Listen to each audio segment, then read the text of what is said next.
বিভিন্ন চ্যানেলৰ যোগেদি ছ'চিয়েল মিডিয়াত আমি দেখা পালোঁ যে আমাৰ ফকীৰাগাম সমষ্টিৰ MCLA এজামুল হক ডাঙৰীয়াই যি অভিযোগ উত্থাপন কৰিছিল যে এছআৰৰ কমপ্লেইনকাৰী হিচাপে কৰাইতাৰী VCDC প্ৰাক্তন চেয়াৰমেন মনোৱাৰ হুছেইন মানে অৰ্থাৎ মই কমপ্লেইনকাৰী হিচাপে যি অভিযোগ উত্থাপন কৰিছে এইটো একেবাৰে ভুৱা। এইটো জানিব লাগিছিল যে এজন মানুহক ভিত্তিহীন কোৱাৰ আগতে নিজে ভিত্তি থকাহে কথা ক'ব লাগে। সি নিজৰে কোনো বেছ নাই। সি কৈছে যে কৰাইতাৰী VCDCৰ প্ৰাক্তন চেয়াৰমেনে ইয়াত অভিযোগকাৰী বুলি কৈছে, কিন্তু তাৰ হাতত কোনো তথ্য নাই। যদি কোনো তথ্য থাকে তেনেহ'লে মই তেখেতক আহ্বান জনাম যে 24 ঘণ্টাৰ ভিতৰত তেখেতে যদি এইটো দেখুৱাব পাৰে তেনেহ'লে তেখেতে সঁচাকৈ বা ল'ব পৰা মানুহ, কিন্তু এইটো সি কেতিয়াও কৰিব নোৱাৰে কাৰণ এইটো ভিত্তিহীন। আমিও এই ক্ষেত্ৰত কিছুমান তথ্য গোটাইছোঁ। সেই ক্ষেত্ৰত যিটো কমপ্লেইনকাৰী আছিলে মানে নটিচ এপ্লিকেশ্যন, সেই এপ্লিকেশ্যনটো আমি যুগুত কৰিছোঁ।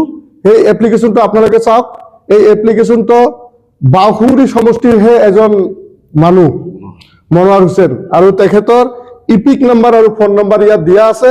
আৰু এইটো মোৰ ভোটাৰ ID কাৰ্ড হয়, আপোনালোকে চাব পাৰে, তাত কোনো মিল নাই।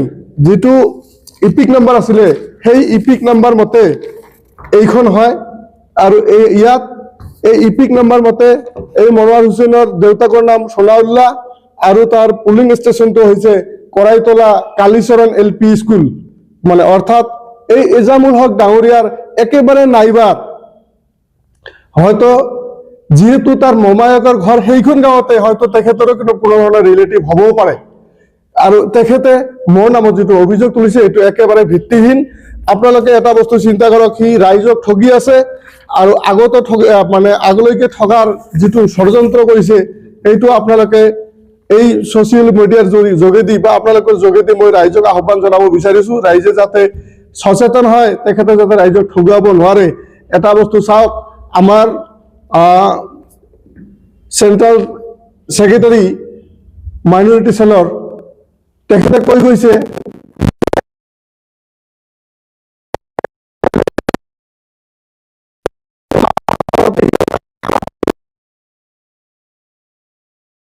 ক্ষেত্ৰত যে ব্যৰ্থ টান হৈছে কাৰণে চৰকাৰখন আগুৱাই লৈ যোৱাৰ মানে এটা মানে ষড়যন্ত্ৰ ৰচিছে। আপোনালোকৰ যোগেদি মই এইটো জনাব বিচাৰিছোঁ যে এজামুল হক ডাঙৰীয়াৰ যদি সৎ সাহস থাকে তেনেহ'লে 24 ঘণ্টাৰ ভিতৰত এজামুল হক ডাঙৰীয়াই এই যিটো অভিযোগ আনিছে সেইটো যাতে প্ৰমাণ কৰি দিয়ে। যদি প্ৰমাণ কৰিব নোৱাৰে তেনেহ'লে আমি, যিহেতু এইটো দলৰ ক্ষেত্ৰত কথাটো কৈছে, দলীয়ভাৱে আমি নিশ্চয় কিবা সিদ্ধান্ত লোৱাৰ বাধ্য হ'ম। ধন্যবাদ।